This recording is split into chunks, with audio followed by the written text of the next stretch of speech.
the screwdriver out. 1 and 2 there as well.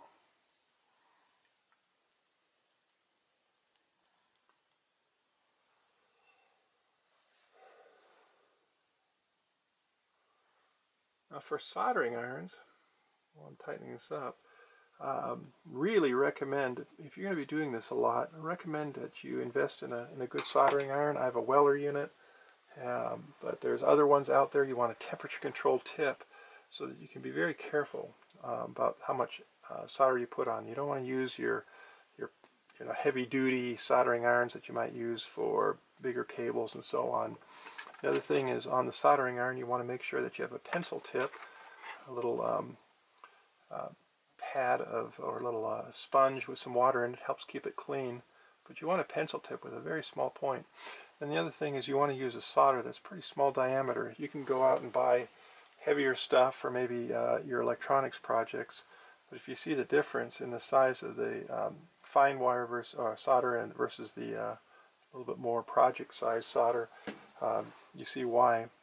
So what we want to do is with anything electronic is just be very quick and be very purposeful.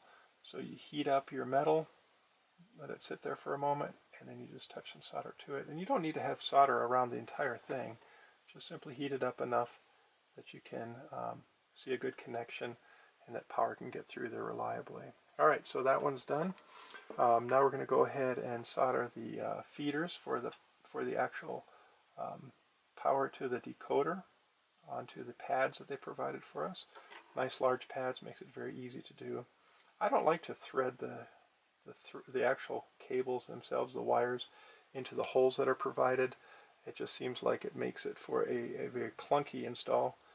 If you just lay the wire across the top, heat it up, solder it together, and then you have it made. Very easy to do. Alright, here we go. Get this guy from this side. You don't want to touch any of the other components. You want to stay on your pad just for a second, enough to heat it up, and make sure the connection is good.